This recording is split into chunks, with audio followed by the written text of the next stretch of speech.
You are listening to the Keeping It Juicy podcast. Your main squeeze in nutrition. Don't forget to subscribe so you can join us every Tuesday for a brand new episode. Also, don't forget to add us on Instagram and Facebook at Keeping It Juicy Podcast. Oh gosh. Okay, welcome to episode 58. So this episode we're going to really talk about is Weight Watchers, which now they call themselves WW. I mean, what exactly are they rebranding? We'll go more into that later on in this episode. Right, and I believe maybe a year or two ago, they switched themselves from Weight Watchers to WW, and now it's My WW. So why have they rebranded I didn't know it can they just stick to one thing? I mean, we all know I'm still calling them Weight Watchers. Yeah, they have done this rebranding. I'm not even sure if it's rebranding or what they call it, expansion. I don't really even know, but we will get into that very shortly. But before that, let's dive into our new nutrition in the news. I actually first stumbled upon this article on Facebook from a health coaches group that I'm a part of. And, sometimes there's little gems like this one. And someone posted this article and said, beware, warn your clients, da-da-da. And basically the article is titled, Losing Tongue Fat Improves Sleep Apnea. Yikes. Yeah. Tongue fat. That's a new one for me. So losing weight is an effective treatment for obstructive sleep apnea, which is OSA. But until now, apparently, why exactly this occurred remained unclear. I don't know. Maybe you just have better health outcomes when you lose weight. So there is an actual study that is linked to this article. The new study included a whopping 67 participants with mild to severe obstructive sleep apnea who were obese. Those with the body mass index of greater than 30. Through diet or weight loss surgery, the participants lost nearly 10% of their body weight on average over 6 months. Overall, the participants' sleep apnea score improved by 31% after the weight loss intervention. So, can I say something real quick? Yeah. That number, that 10% number, is not the first time I've heard of any. If you lose any sort of 10% of your body weight, I've heard this in diabetes and in cardiovascular disease. That 10% of your body weight is supposed to improve all your symptoms of if you have any of those chronic diseases overall.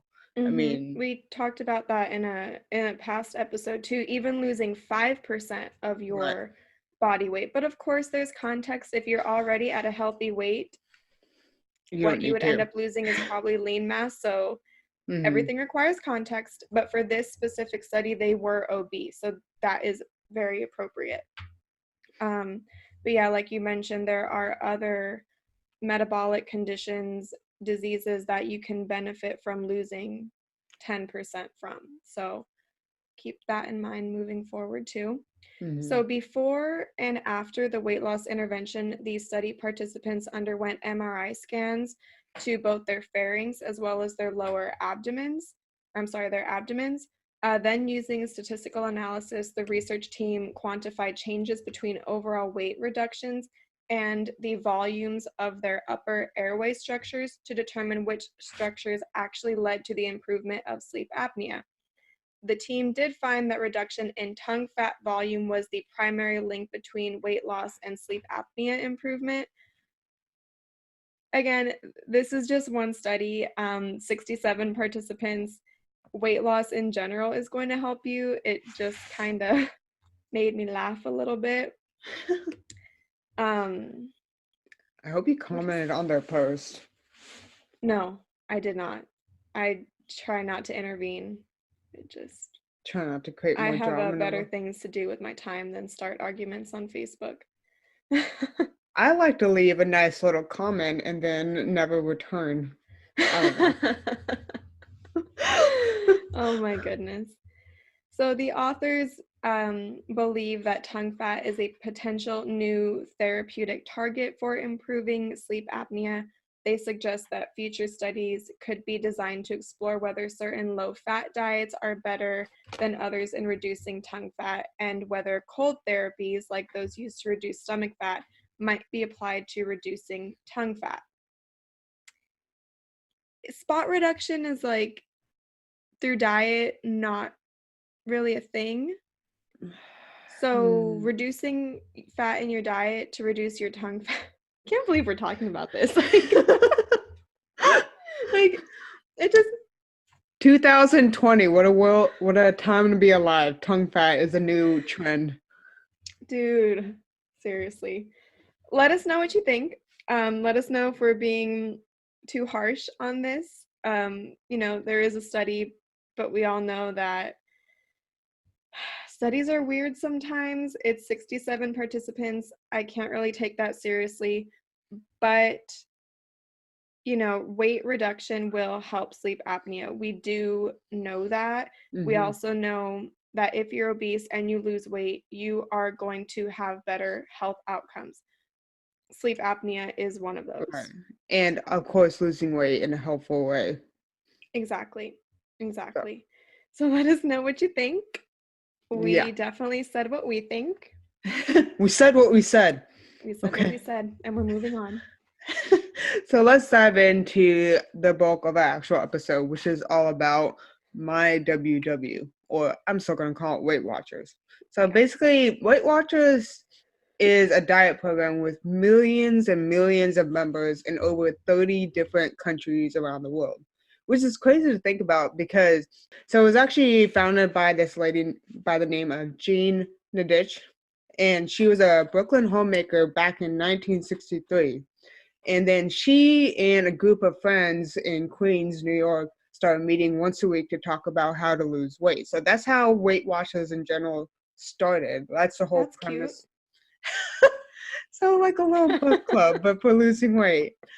I mean, I laugh about it, but now it's like a multi-million, not multi, might even be a multi-billion-dollar company. And it's in several different countries, and it's an international company and the largest commercial weight loss program in the United States alone. So according to the program, it has been approved by many physicians. Of course, note that there's no nutrition professionals involved in the program itself. It is available in various settings from the local community to the workplace and online. I don't know if I know in my area there is like a little Weight Watchers I guess store or meeting place. And so you can go there to meet with people and other coaches and whatnot, or you can do this completely online. Right. And the program does include regular meetings, self-hype type learning sessions, group support, and a point system. The diet basically aims for a target weight or body mass index of 20 and 25, which is considered the ideal range, which is kind of... I have a problem with that. I have a problem with that too, because I'm right at 25. So but you have a ton of muscle, and I mean we'll go more into it, but I don't like that range. Like I get what they're trying to aim for, but as we established before in our previous episode with BMI, it was started by insurance companies and by the background of money and money alone, and not really for people's well-being. No. So it's just an easy way to categorize people, and that's fine, but it's not the best indicator. Shoot, even like body fat percentage isn't necessarily the best, indicator. There's so many different factors, but body fat percentage is definitely better than BMI. So some people will never really get to the ideal BMI. And what's ideal is not like optimal, if that makes sense. Like what's optimal for you might not fit in the ideal range for you. Right. So that's problem number one. So let's move on to kind of how it works now. So when you join, you'll unlock this personal assessment that gets to know your eating habits, food preferences, lifestyle, and activity It's not level. bad. Okay, Not bad. Okay. not the worst thing I've heard. Based on your answers, you'll get matched with a color, whether that's blue, green, and purple. And we're going to talk about what those different plans are in a little bit. But basically, depending on the plan it recommends for you, it'll guide you and give you food choices geared towards your goal. I have a Mm-hmm. problem with this because is 3 plans really enough to include everyone? No. Personally, I don't think so. For the millions of members they have, really 3 plan options is enough. That's inclusive. Right. So also they claim that you will access all the tools that you need to succeed. Your WW app with your personalized food and activity tracker, connect groups, fit points, wellness wins, and more. Oh, All the tools, nothing else. and That's all. let's not forget the WW app geared towards children, which if you want to know more about that, Purple. um Yeah. reference that in a previous episode. So On a so side note, I haven't heard much more about Kerbo. Have you? not really. I think there was a lot of backlash, but I don't think they took it off the market yet, unless Me I'm either. mistaken. Mm-mm. Um, but there was definitely a lot of I guess lash against it. Oh, So of course. more than just Rightfully us. so. Right. So basically, WW, how did they revamp the program? Okay, so the first plan is the blue plan. So if you're familiar with WW before they revamped it, they had the freestyle plan. So the blue plan is basically essentially that, and you count points.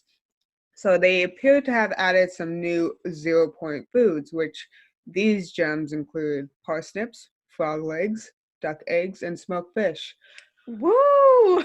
Wow, that's exciting. I can eat some frog Because legs people now. just eat that all the time. Do they have raccoon? Because people in the South down here really eat that. I feel like they should have included that in the food category.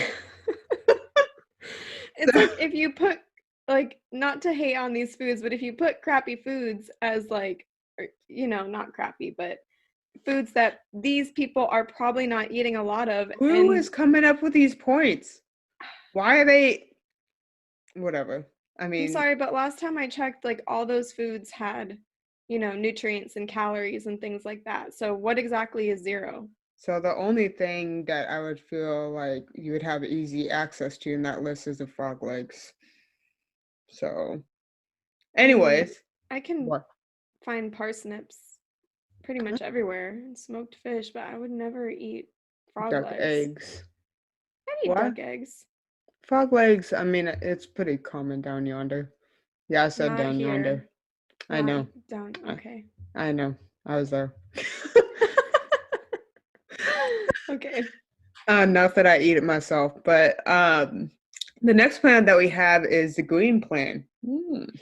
It's not what you think it is. So it's a shorter list of 0 point foods, but a bigger daily point allowance. So it gives you an extra 7 points to be exact, from 23 to 35 points. Woo! Right. Just a little more. So what I gathered from this is you get less points to spend on things. I'm sorry, you get more points to spend on foods, but you get a shorter list of 0 point foods. And I just don't understand the concept of, like, sometimes it's zero, but sometimes it's not. I, like That's I said, not like I said, creating a healthy relationship. I don't get how they're allotting these points, Exactly. or I don't know. Mhm. Anyways, the whole algorithm or whatever they call it is still confusing. So Mhm. the next one is the purple plan. So this has actually the longest list of 0 point foods, but it has a much smaller daily budget, from 23 points to 16 points to be exact. And complex carbs are actually added as 0 point foods, such as potatoes, sweet potatoes, whole wheat pasta, brown rice, quinoa, cottage cheese, and oats. I'm sorry, but this probably bothers me the most because those types of foods, I wouldn't consider that as counting as nothing. I mean, like if you listen to our episodes before, those have a lot of complex carbs and calories and whatnot going into it. I would think if anything, vegetables or stuff like that would go more into that. Or Right. Like the only food that kind of moderately makes sense in my mind is like a 0 calorie or 0.0 calorie type food is like cucumber right. and water. Um, For free. You're welcome. but in what universe do sweet potatoes and potatoes count as nothing? Because I can go Like, ape shit on some sweet potato. does that mean you can eat as much as you want? Let me tell you, you won't lose weight if you're eating as many potatoes as you want. Like, No, you gotta still stay within your points. But what if it you're just eating your points? but it's zero, so it's not adding any points to your daily budget. So, Oh. yeah, that's what I'm saying. This is a problem because, like you mentioned, those foods are very calorie dense. Mm-hmm. You can eat a lot of calories really Right. quickly if you eat as much cottage cheese, quinoa, rice, pasta, sweet potatoes, potatoes as you want. Which they're still good in moderation because they Of add to a course, healthy diet. But of if course. if you go ape shit or eat enough of any sort of food, that can cause problems. Mm-hmm. And I So think additionally, the other problem I have with calling these specific foods zero foods is, like you said, these foods have a lot of nutrients, which is right, amazing, and they do contribute to a healthful diet. right. But when you start to call something zero, it diminishes like all of the good things that are found in these foods. If you start calling, you know, quinoa as, oh, it's nothing, zero, it's nothing, Coke you're Zero not going is to about to call them appreciate out. it. Huh? I said Coke Zero is about to call these people out. Right? Taking their name. But you're not going to appreciate it for all of the good things it can Right. provide you because you're calling it zero. So I have a problem with that. A new thing that they've introduced is STAR goals. Um, are we not doing Star. SMART goals anymore? I'm No, that's losing brain no. cells just talking about this. Um, but Because you're a star. You deserve only the best options. oh my gosh. So we'll talk about what these STAR goals are. Um, S stands for specific, which is similar to the SMART goals. Hmm. The T stands for truly doable. Hmm. A stands for active, and R stands for relevant. So Which similar concept as SMART goals. They just made it their own, but which is, I mean, it's still, fine. I like these goals. Yeah, But yeah. I I mean, will say the one I like the most is truly doable. hmm, You've got to be honest with yourself, change happens slow. hmm, So be patient with yourself. So I do appreciate that they added that in there.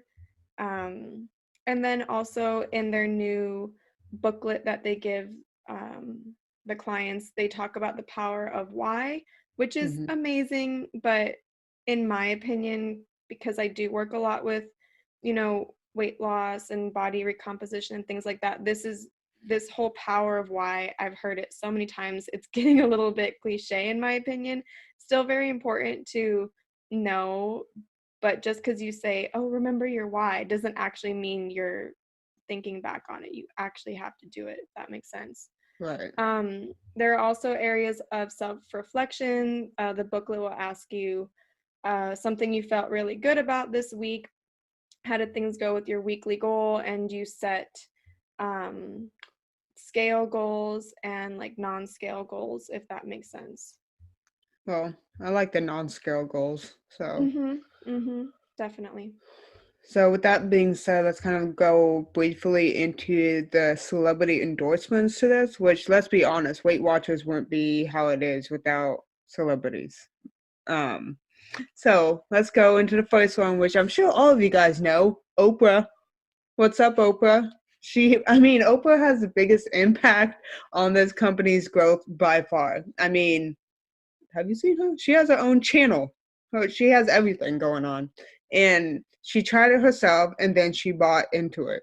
I mean, she lost 40 pounds, she gained 40 pounds, and back and forth. But nonetheless, people love Oprah, and they're going to try to love everything that she is associated with. So that's number one. And then Did you just take a stab at Oprah? I'm sorry. I don't come for me. I love Oprah. I do, but not this. You get Weight Watchers. You get Weight Watchers. You get Weight Watchers.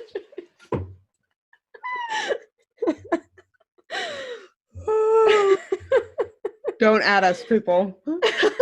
Anyway, so the next celebrity endorsement that we have, which we all know that Weight Watchers was initially geared towards women. That's how it started off with.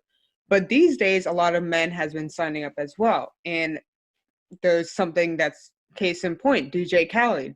He actually signed on to actually promote the company, and he says that he lost 28 pounds in the first 2 months of the program. So this in itself is going to encourage men to also join. And he also comes from a different background, so that's going to cause appeal to a bigger demographic. And then we have our latest addition to the program, Kate Hudson, which in my mind, why would you join a Weight Watchers program? Because let's be real. I mean, not that this program should be inclusive to only those who are obese or overweight, but in my mind, that's not who I think of when I think of Weight Watchers. But she said she signed up to be an ambassador, I guess either this December or past December, with the goal of not just losing weight, but to become healthier overall for kids and to basically have improve on longevity and overall health and whatnot. I mean, if you look at all these celebrity figures, and these are just 3 of those that are involved, there's probably a couple more. This itself appeals to a large demographic. And Weight Watchers are smart. They're smart. So they know what they're doing when they sign these people on. So that's just something we wanted to point out. Oh, yeah. They're kind of covering all their bases with, all of these different celebrity endorsements. And like you said, Kate Hudson, she's signed on more to be more holistic with her health. And I'm sorry, but when I think Weight Watchers, I do not think holistic in the least. And so, I don't mean like Gwyneth Paltrow holistic. That's some other level that you should not be on. That will be a different topic for a different day. Yes. When it comes out. If you don't know what we're talking about, stay tuned. Yes, definitely. So let's dive into, does it work? So the pros of this new system that they've launched is they do talk about the non-weight goals. Again, personally, I like this because it takes the focus away from the scale, which is always a good thing during a diet. But that's about where the pros end for me. It's also nice that they talk about goals. But we're going to move on. Wow, that's great. Yeah, we know that you have to have a goal. So like, I almost feel like them starting to include goals is just them catching up. It's nothing groundbreaking or new or exciting or making it better than anything else. They're literally just catching up to the standard in my mind. So that's why I didn't really include it as a pro, because it's almost the expectation. You shouldn't get credit for doing the expectation. You should get credit for like going above and beyond. Ooh, someone's harsh. Someone's gonna come at you for that. Someone's in the mood today. I mean, and another thing is you can lose weight on this program too. It's just the question is, can you keep it off? Right. Is this the best tactic to teach you how to keep it off? Maybe. I mean, we don't want to discredit those that have been very successful, but it's also, they don't have a good track record for people really keeping it off. So with that, we'll dive into the cons. The thing about it is food doesn't really equal points. In all honesty, food doesn't even equal calories. This whole idea of converting food into points, it tries to simplify like a very complex topic. Mm-hmm. Sometimes simplification is fine, like the general recommendation you hear a lot of eat more vegetables and less processed food. That's a pretty, solid recommendation. But typically, when we try to simplify a multifaceted goal like weight loss, it ends up causing more harm than good. We know that food isn't just, a calorie number. There's Mm-hmm. satiety, there's nutrients, there's our emotional response to food too. So there's a lot more to food than just calories. So why would you convert it to points too? There's just so much more to it. So that's my whole problem with Weight Watchers, is this point idea. It doesn't appear that that's going away, because that's Mm-hmm. kind of like their foundation of their whole program. So Yeah. would we try it? Uh, Personally, I tried to take the quiz, but you have to be a member. And I was trying to figure out if I could like sign up for the remote for like a month or something and kind of get a Mm-hmm. feel for it. But the contract was insanely confusing. Like, there were fees if you canceled before the 6th month, and the fee was like more than the entire contract, and it was just ridiculous. So I tried, but I'm sorry, I'm not gonna, pay a bunch of money just for this. So, in my personal opinion, if you're going to track your food like Weight Watchers asks you to do, because you do have to use their food tracker to track your points, why would you just not track your calories? If you're going to go through the, I don't want to say trouble of tracking your calories, because it's really not that hard, why would you not just track your calories? It's just my opinion. Mm-hmm. It also really bothers me that they have all of these foods that they title as zero, again, which sends the message that they are nothing or free. That really doesn't create a healthy relationship with food, and actually respecting these zero foods for the nutrients that they provide. I kind of feel bad for the food. Imagine if you were called zero, wouldn't feel very good. Well, only one person is called Zero, and that's from Holes, but that's for a different time. But For a different no, time. yeah, but I wouldn't, like you said, I would not want to do this program either, because, like you said, some people can deal with tracking their food. Some people just, if they try to track anything, it sets them back. For Mm-hmm. me, I've tried the tracking your calorie method. I Mm-hmm. always get lazy. I've tried Mm-hmm. it 5 to 6 times a row. I just realized that's not a method that I can work with. Mine is Mm-hmm. along Mm-hmm. the lines of And don't do it, right, right. And then like some people need general recommendations. Okay, how about you just try adding more vegetables to your lunch this time instead of that? Like Mm-hmm. something like that. I, Mm-hmm. I would Mm-hmm. not. So Mm-hmm. Mm-hmm. Right. so with that being said, why is WW still big? First off, you got marketing. We already talked about this. They even have Oprah on their side. That's not going to go away anytime soon.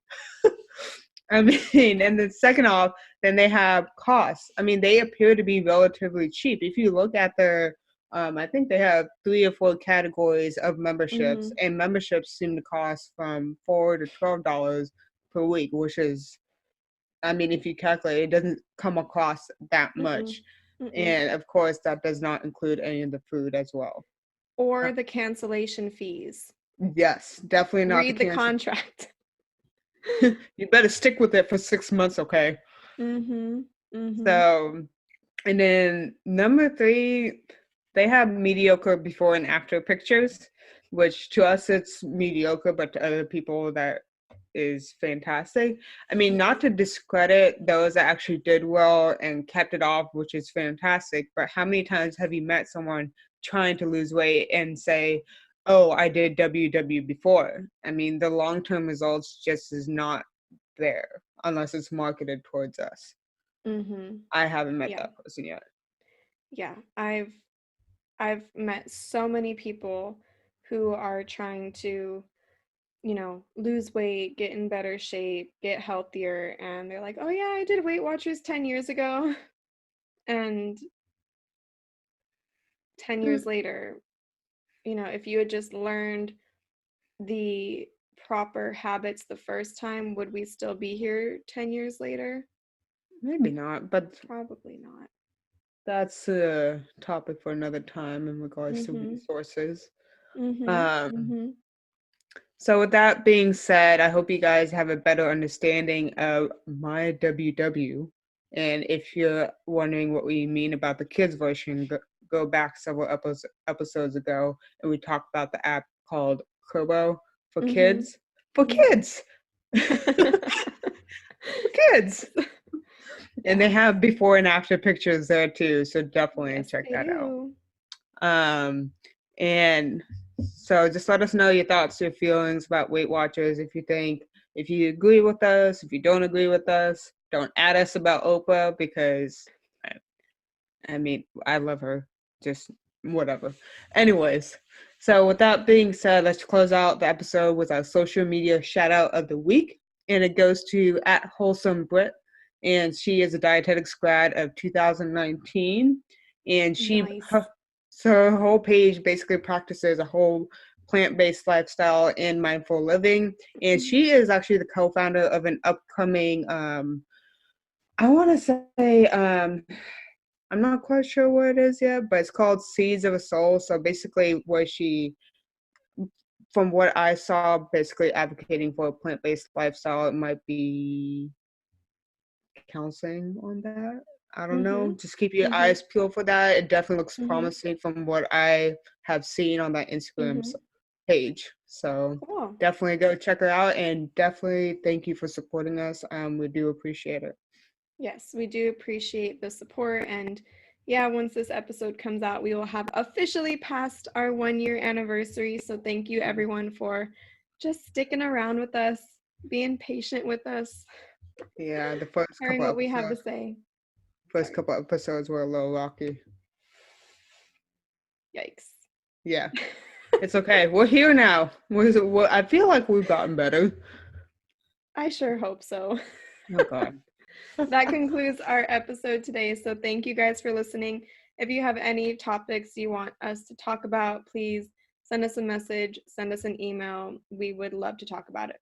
Yeah, definitely. We love going over diet programs and stuff like that. So if you come across other programs that you're absolutely confused about, definitely shoot us a message. Let us know. All right. Awesome. Well, that concludes our episode today, and we will catch you next time. Bye, guys. Thank you. Bye. Thanks for listening to the Keeping It Juicy podcast. Your main squeeze in nutrition. Don't forget to subscribe so you can join us every Tuesday for a brand new episode. Also, you can find us on Instagram and Facebook at Keeping It Juicy Podcast. We'd love to hear from you, so please leave us a review. 5 stars, no less. On whatever platform you're listening to, or send us an email at keepingitjuicypodcast@gmail.com. Or if you have any topics you'd like for us to touch upon, shoot us an email. Until next time, don't do anything that I wouldn't do. What's in there? Water. Oh. Yeah, I don't know. Christian decided to buy plastic cups. Red Solo cups. I don't know why. Even though I prefer to drink, I prefer to be more friendly toward the environment. But he says elsewise. Y'all are in the country. So. Do you know the Red Solo Cup song? No. What is that? What? This is gonna get you in the mood. For what? Of course you would know the song. Red Solo Cup. Let's have a party. God. I love you, Red Solo Cup. I lift you up. Proceed to party. Oh my God. You get the point, right? Yes, unfortunately.